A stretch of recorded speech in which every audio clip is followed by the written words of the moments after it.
il dit, il leur dit, de quoi vous entretenez-vous en marchant?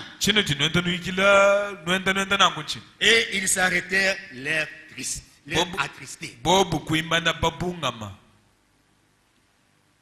L'un d'eux, nommé Cléopas, lui répondit, es-tu le seul qui, séjournant à Jérusalem, ne sache pas ce qui est arrivé ces jours-ci? Amen. Amen. Il y avait une actualité à Jérusalem. Bien-aimés frères et sœurs, aujourd'hui, dans le monde entier, dans le royaume des cieux, il y a une actualité. Une grande actualité. Et en tant qu'enfants de Dieu, nous devons demeurer dans cette actualité. Quand nous nous rencontrons, parlons de l'actualité. Disons-nous, frère, il vient bientôt. Vous voyez l'évangile a atteint les extrémités du monde.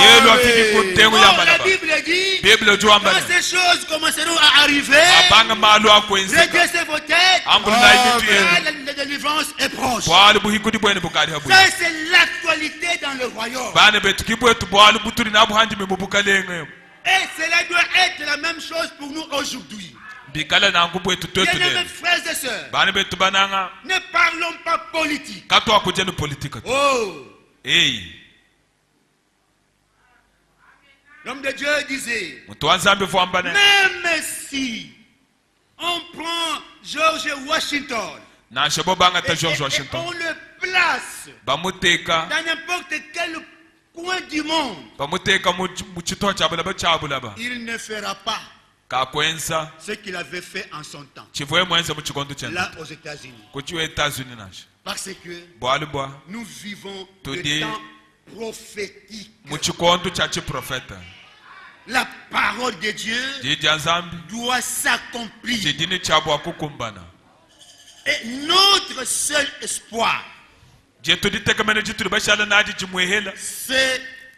le retour du Seigneur Jésus-Christ.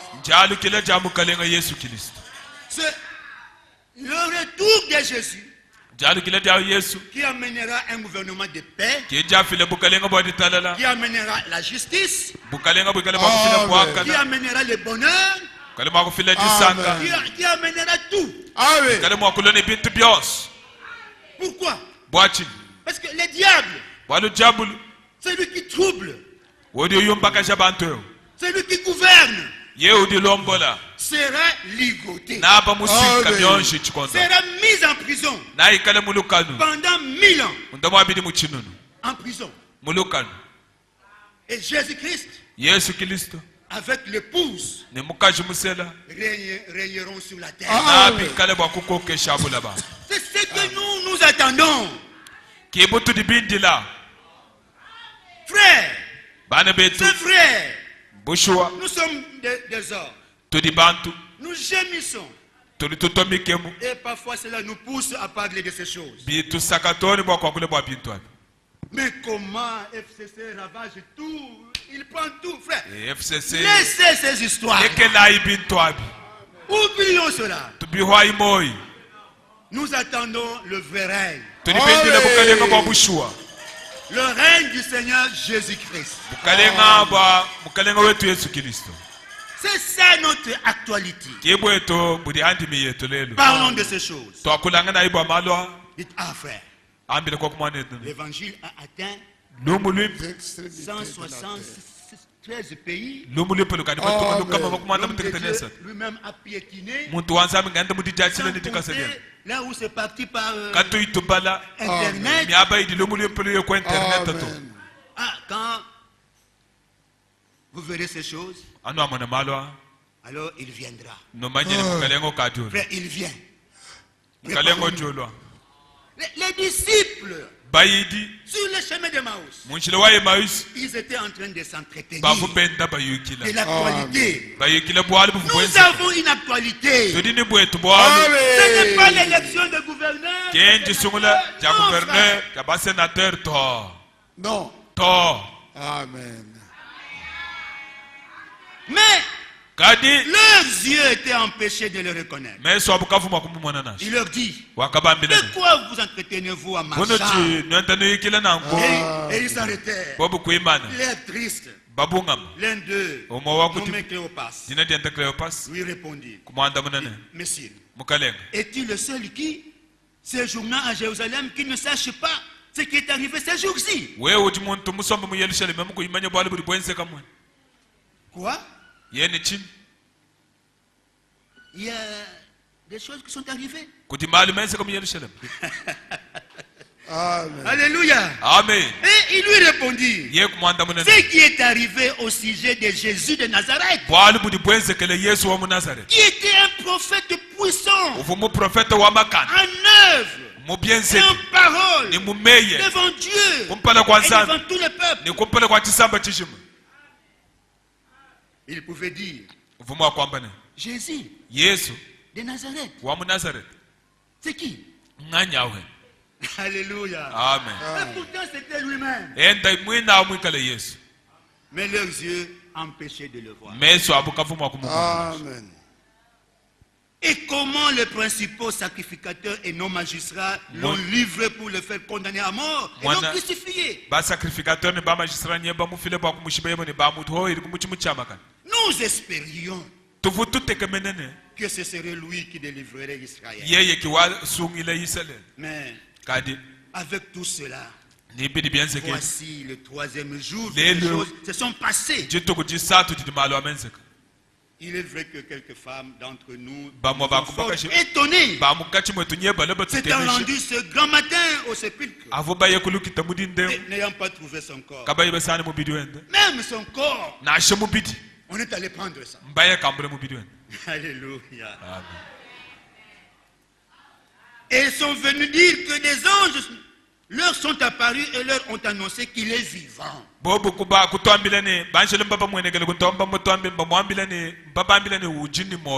quelques-uns de ceux qui étaient avec nous sont allés au sépulcre. Et ils ont trouvé les choses comme les femmes l'avaient dit. Mais lui, ils ne l'ont point vu. Amen. Alléluia. Mais lui, ils ne l'ont pas vu. Et pourtant, il était à leur côté. Il parlait de lui et avec lui. Amen. Mes frères, c'est la même chose aujourd'hui.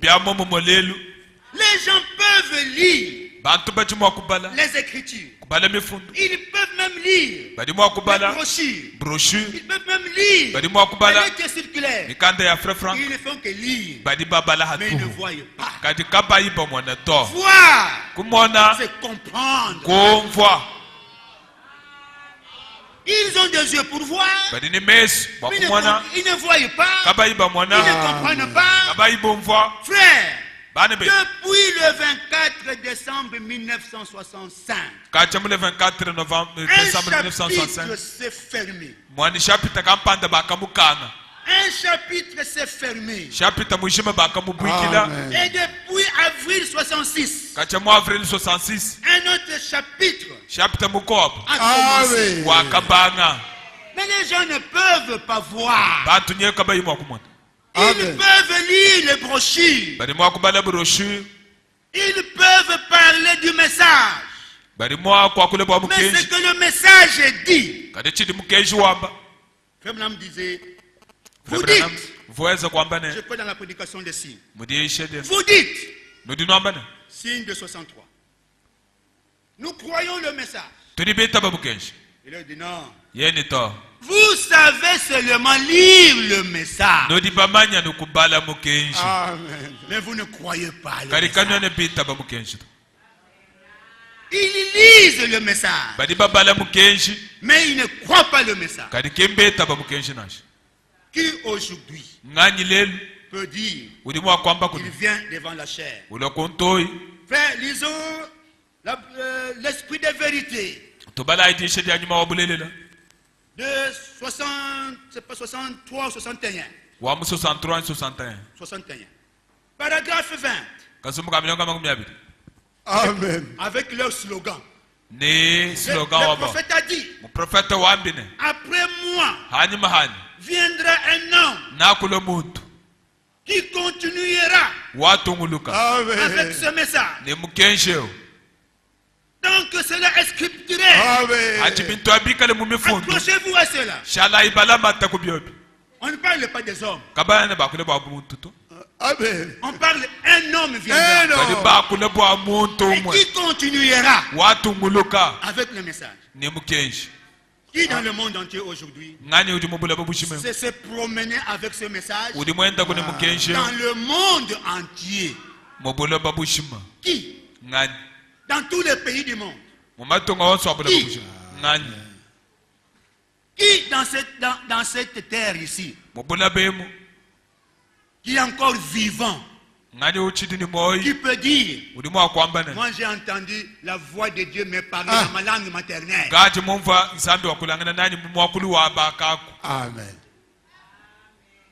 Dieu dans votre langue maternelle,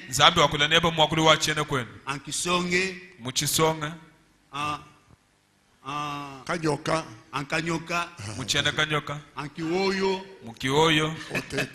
Amen. Moi j'ai entendu Dieu me parler dans ma langue maternelle. Voilà ce qu'il m'a dit. Tel jour, à telle heure. Amen. Oui, les frères. Mais ils n'ont pas des yeux pour voir. Comme les disciples sur le chemin de Maïs. Ils disaient, nous espérions. Il est vivant. Mais on ne l'a point vu. Alors Jésus leur dit, verset 25. Oh, homme sans intelligence, et dont le cœur est lent à croire tout ce qu'ont dit les prophètes.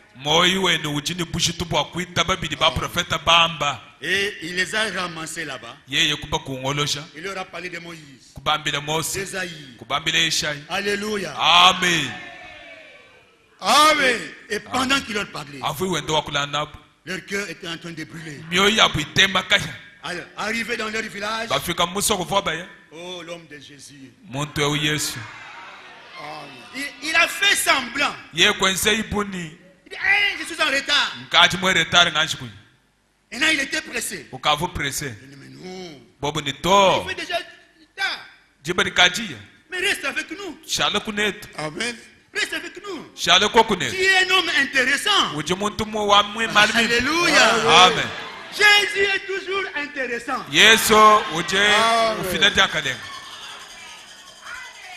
Nous avons oublié tout ça. Dans notre angoisse, nous étions troublés.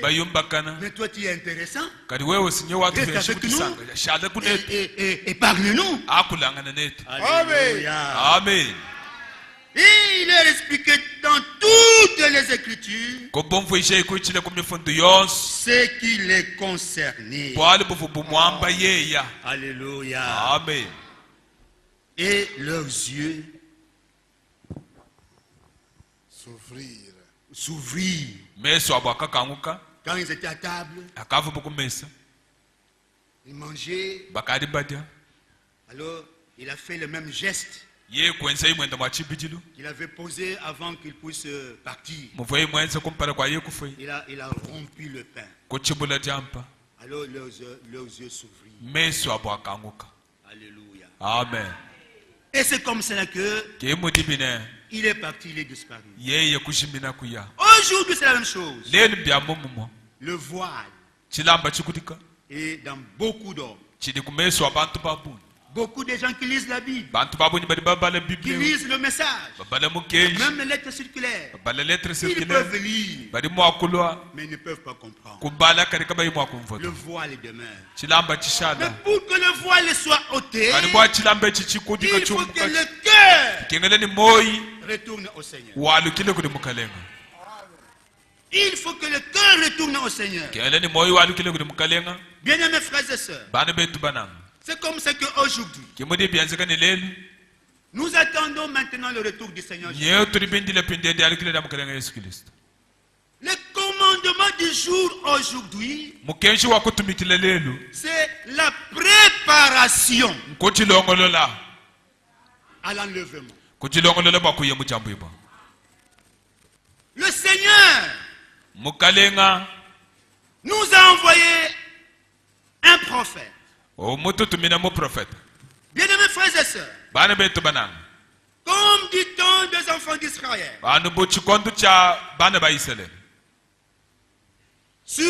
au mont Carmel, nous sommes dans 1 Roi 18. Élie de Tishbite, l'un des habitants de Galade, il dit, l'Éternel est vivant, le Dieu d'Israël, dont je suis le serviteur. Alléluia. Amen. Il n'y aura ces années ni rosée ni pluie, sinon à ma parole. C'est 1 Roi 17, verset 1. Et cela s'est accompli. Maintenant, avant que la pluie ne puisse encore tomber, nous sommes dans 1 Roi 18. Élie, au mont Carmel. Qu'est-ce qu'Élie avait fait? Élie, il a rassemblé le peuple. Amen. Amen. Il a rassemblé le peuple. Et aujourd'hui encore, Malachie 4, 5 à 6, avec un message qui rassemble le peuple. Rassemble-moi mes fidèles, qui ont conclu avec moi une alliance par le sacrifice, et je leur communiquerai ma parole. Élie les a rassemblés, et il leur a dit, au verset 20, Akab envoyait des messagers vers tous les enfants d'Israël. Et il rassembla le prophète à la montagne du Carmel. Alors Élie s'approcha de tout le peuple et dit, jusqu'à quand boiterez-vous de deux côtés? Si l'Éternel est Dieu, allez après lui. Si c'est Baal, allez après lui. Et le peuple ne lui répondit pas. Amen. Amen. Bien-aimés frères et sœurs, il y a un choix à faire.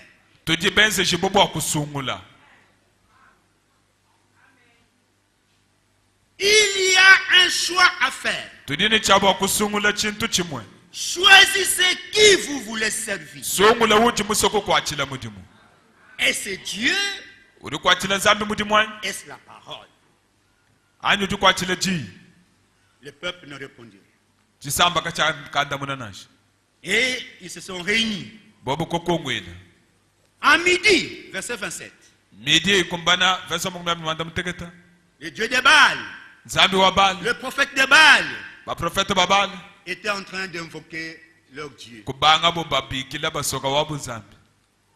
Et il ne répondit pas. À midi, Élie c'est mon cas 2. Eli wakabaseka. Et dit, criez à haute voix. Puisqu'il est Dieu, il pense à quelque chose. Ou il est occupé. Ou il est en voyage. Peut-être qu'il dort. Et il se réveillera. Notre Dieu ne dort pas. Même dans la barque, avec ses disciples, quand le vent commençait à souffler et que l'eau était en train de le noyer, et les disciples ont dit non, laissons le maître se reposer. Il a eu une grande campagne d'évangélisation. Il est fatigué. Il n'est jamais fatigué. Et ils ont commencé à sortir l'eau. Et plus ils jetaient l'eau, plus l'eau entrait. Et ils ont dit, réveillons-le. Alléluia. Amen. Réveillons-le. Bien-aimés frères et sœurs, Jésus est toujours à nos côtés pour nous secourir. Si nous comptons sur lui, si nous faisons ce qui est juste, il ne nous décevra point. Et il dit, criez très fort. Peut-être qu'il pense à quelque chose. Et ils prièrent à haute voix. Et se firent même des incisions selon leur coutume, avec des épées et des lances, jusqu'à ce que le sang coule sur eux. Lorsque midi fut passé, ils prophétisaient jusqu'au moment de la présentation de l'offrande. Mais il n'y eut ni voix, ni réponse, ni signe d'attention. Élie dit alors à tout le peuple, approchez-vous de moi. Tout le peuple s'approcha de lui. Et Élie rétablit l'autel qui avait été renversé. Il prit 12 pierres, d'après le nombre de tribus de fils d'Israël, que l'Éternel avait dit, Israël sera ton nom. Et il bâtit avec ses pierres un autel au nom de l'Éternel. Il fit autour de l'autel un fossé de la capacité de 2 mesures de semences. Amen. Amen. Il arrangea le bois pour pas le taureau par morceaux. Et il plaça le puis il dit, remplissez d'eau 4 criches et versez-le sur l'holocauste et sur le bois. Et il dit, faites-le une fois, une deuxième fois, une troisième fois, et ils le firent une troisième fois. L'eau coula autour de l'autel, et l'on remplit aussi d'eau le fossé. Au moment de la présentation de l'offrande, Élie le prophète s'avança et dit,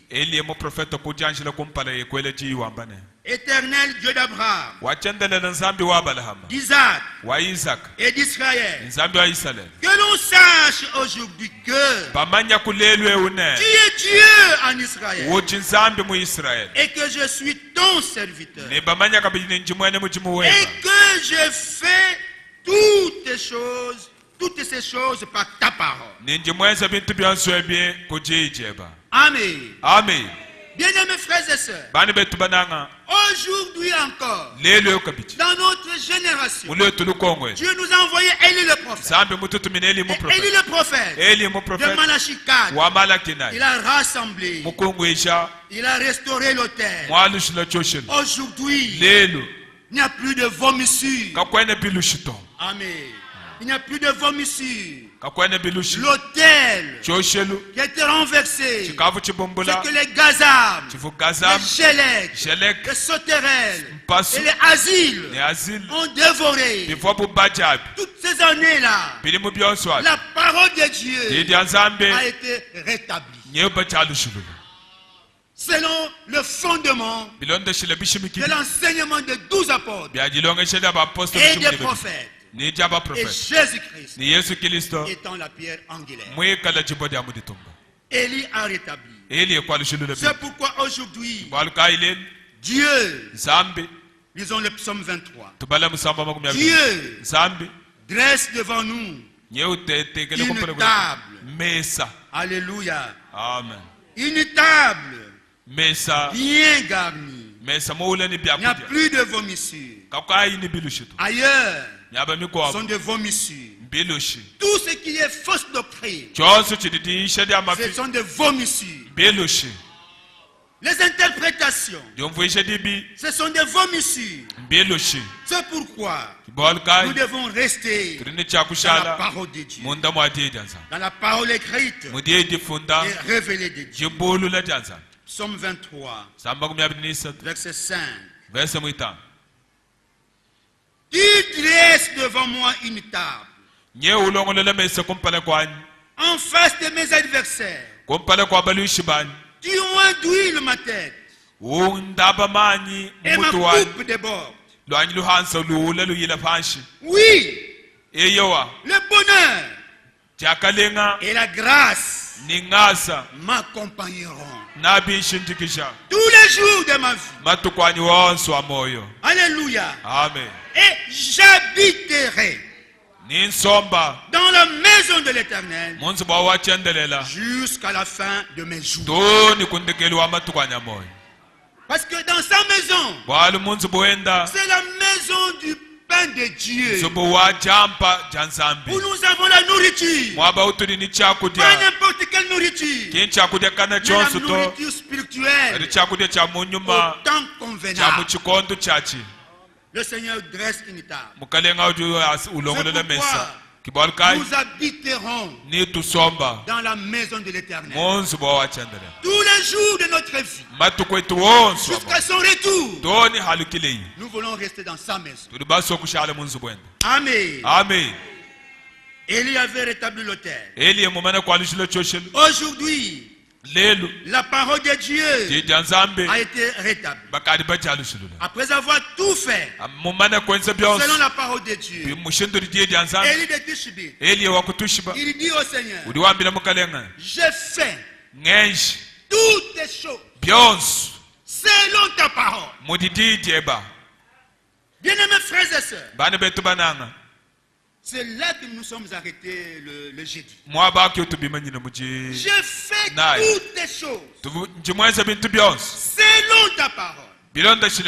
Cette écriture reste encore valable pour nous ce matin. Mon bien-aimé frères et sœurs, il faut que chacun de nous arrive à dire à Dieu, Seigneur, j'ai fait toutes les choses selon ta parole. Ta parole dit ceci. Moi j'ai fait. Ta parole dit ceci. J'ai fait. Ta parole dit ceci. J'ai fait. Toutes les choses sur ton ordre selon ta parole. Alléluia. Alléluia. Maintenant, quand tu es convaincu que réellement Dieu connaît les cœurs, Dieu nous connaît, il connaît nous tous, et le témoignage de Dieu est seul vrai. Et si réellement tu dis à Dieu que je fais toutes les choses selon ta parole, alors dites-lui, réponds-moi. Ou bien tu n'es pas Dieu, ou bien tu es Dieu. Mais si tu es Dieu, réponds-moi. En ce moment-là, le Dieu Tout-Puissant, vous lui avez lancé un défi. il est tenu. Il est obligé de répondre. Élie dit, je fais toutes ces choses par ta parole. Réponds-moi, Éternel. Réponds-moi. Afin que ce peuple reconnaisse que c'est toi, Éternel, qui es Dieu, et que c'est toi qui ramène les cœurs. Alléluia. Amen. Et Dieu du ciel, immédiatement, il a répondu. Et le feu de l'Éternel tomba. Et il consuma l'holocauste, le bois, les pierres, même les pierres, et la terre. Et il absorba l'eau qui était dans le fossé. Quand tout le peuple, quand tout le peuple vit cela, ils tombèrent sur leur face et dirent, c'est l'Éternel qui est Dieu. C'est l'Éternel qui est Dieu. Alléluia. Amen. Bien-aimés frères et sœurs, c'est l'Éternel qui est Dieu. Le Jéhovah de l'Ancien Testament, c'est Jésus dans le Nouveau. Dites à ceux qui ont le cœur troublé, ne craignez rien, voici votre Dieu. Il viendra lui-même et il vous sauvera. C'est l'Éternel qui est Dieu. Amen. Branham n'est pas Dieu. Alléluia. Nous avons suivi le dimanche passé. L'homme de Dieu disait, je ne suis pas d'accord. Et nous aussi, nous ne sommes pas d'accord avec ce qui s'est passé au Congo. Pas seulement à Kinshasa. Le 6 avril. Pas seulement à Kinshasa. Même ici à Mbushima. Vendredi le 5 avril. Moi, je suis les informations à la RTNC. Et je vois, on parle du message. Oh non, c'est le 6 avril 1909, c'est la naissance du prophète. Alors les gens sont mobilisés. Le soir, à la RTNC. Je sais quoi? 6 avril. À la radio nationale. C'est pour une unique fois. Et le lundi soir, j'entends une radio de la place. Les enfants de l'école du dimanche qui disaient avec des poèmes, joyeux anniversaire à William Marion Branham. Quelqu'un qui est déjà mort, et vous le souhaitez joyeux anniversaire.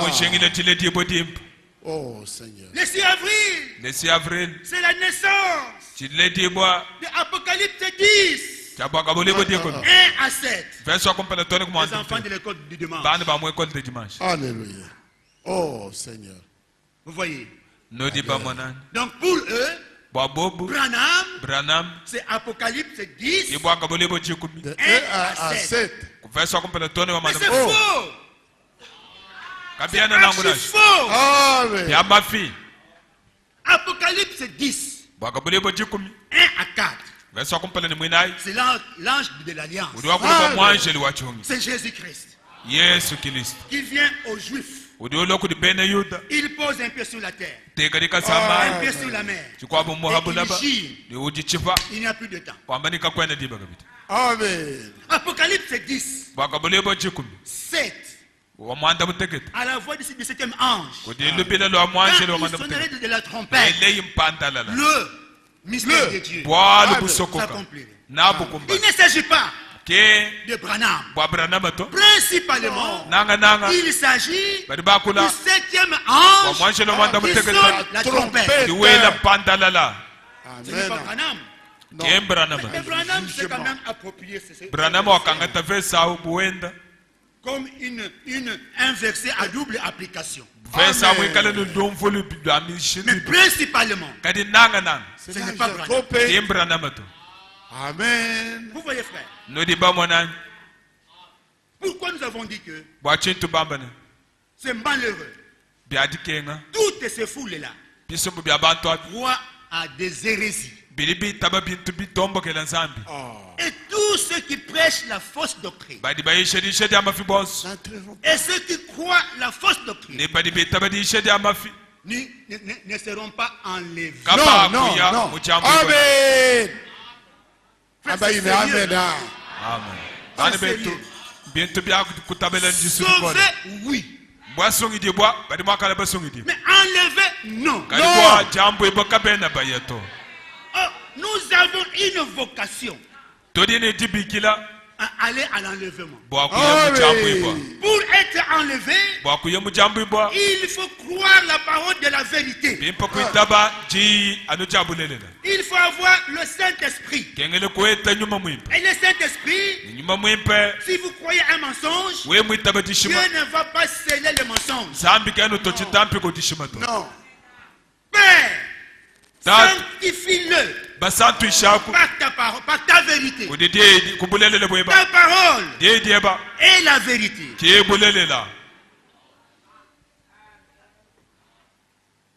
Vous voyez, frère, c'est l'Éternel qui est Dieu. William Branham n'est pas notre Seigneur. Et hier, je suivais encore à la radio toujours Amboujumaï. William Branham. Mais ce qui dit que Dieu entrait en lui et sortait. Quand est-ce qu'il sortait? Quand est-ce qu'il est rentré? Non, il était là toujours. Frère, méfions-vous de ces choses. Élie le prophète est venu pour ramener les cœurs. Et nos cœurs ont été ramenés à la foi de nos pères apostoliques. Comme était l'église au commencement, à la Pentecôte, telle doit être l'église à la fin. L'église était ramenée à la fin. Amen. Et au commencement, Jésus-Christ était l'objet de la prédication. C'est Jésus que vous avez crucifié. Dieu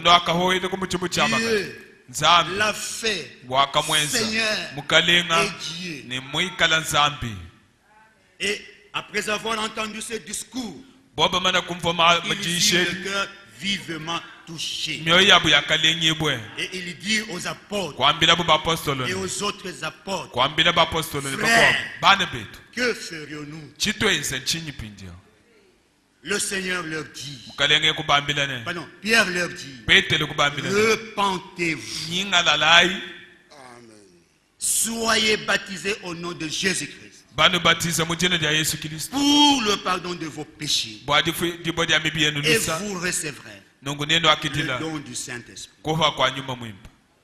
Car c'est une promesse qui est pour vous, pour vos enfants, et pour tous ceux qui sont au loin, que le Seigneur notre Dieu, nous aussi, nous étions inclus ce jour-là, que le Seigneur les appelait. Cela est encore valable pour nous ce matin. Amen. Nous avons été ramenés à la foi de nos pères apostoliques. Et le jour où Élie a prié et que le feu est descendu, tout le peuple qui était présent sont revenus à l'Éternel. Ils ont dit, c'est vrai, c'est l'Éternel qui est Dieu.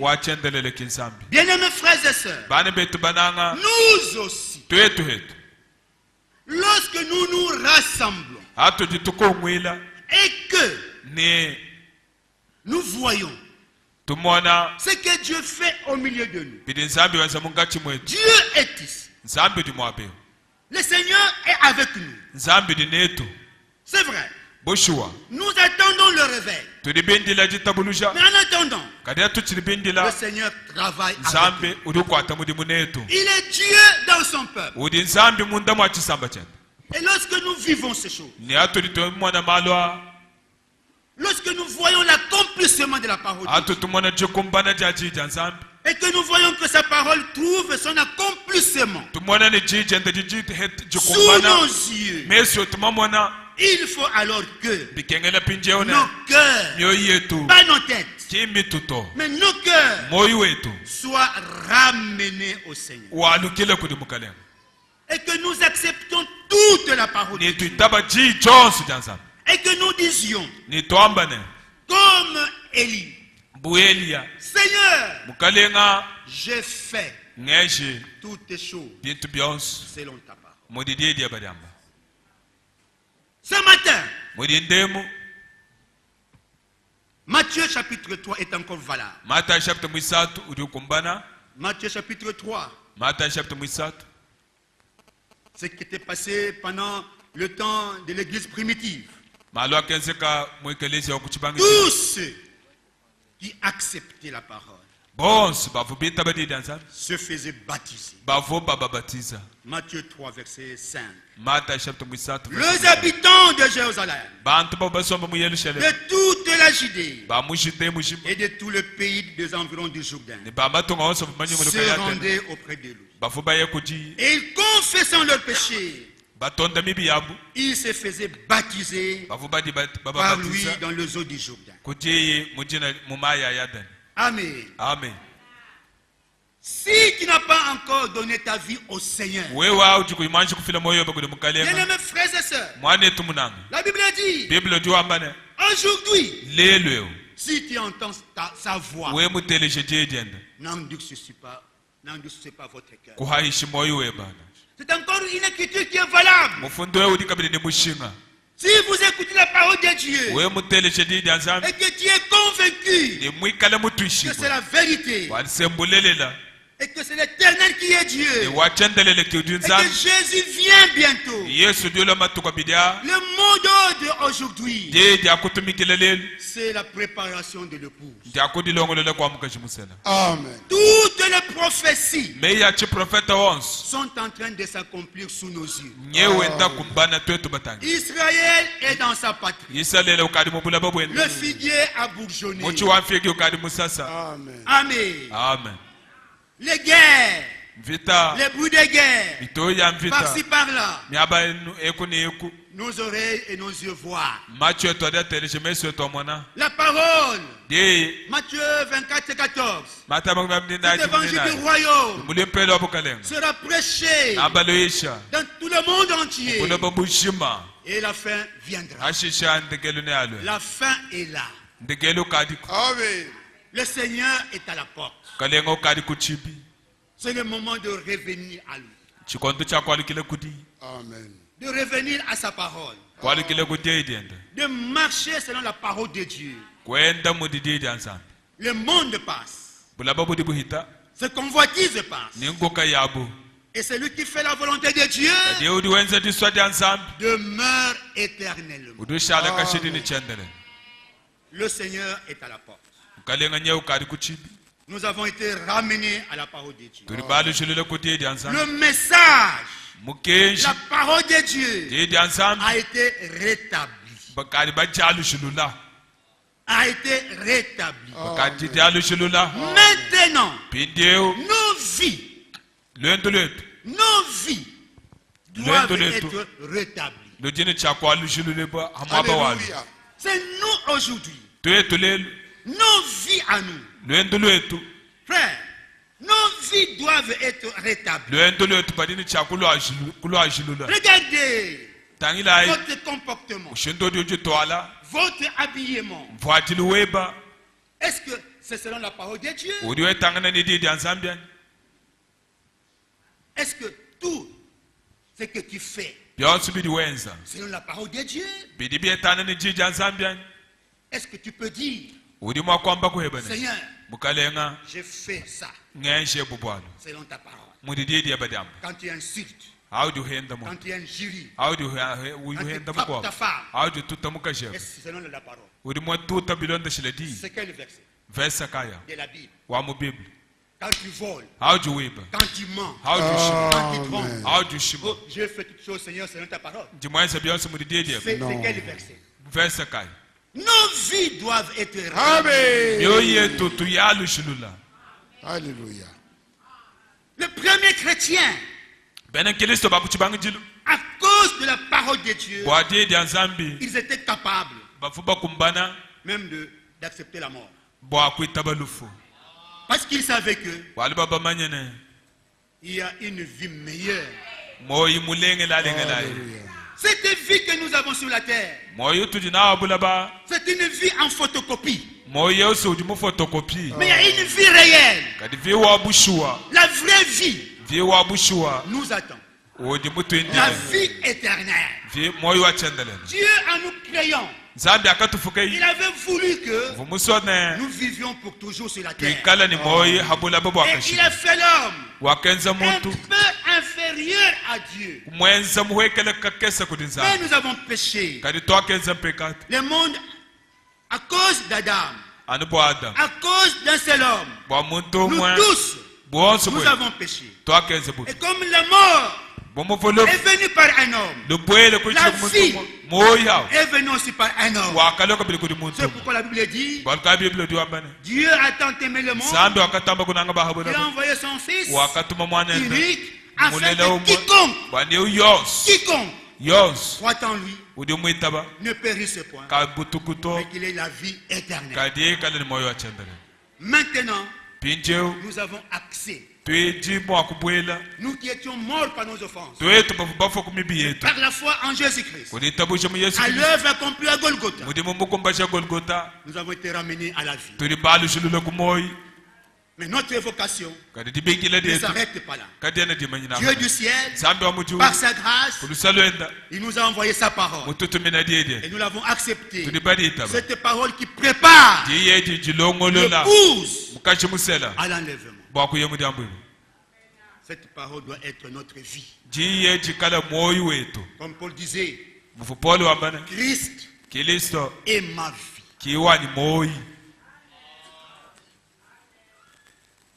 Le temps est là.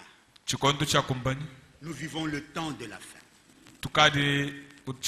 C'est le moment où chacun de nous doit s'examiner lui-même pour savoir s'il est encore dans la foi. Que le Seigneur Dieu vous bénisse.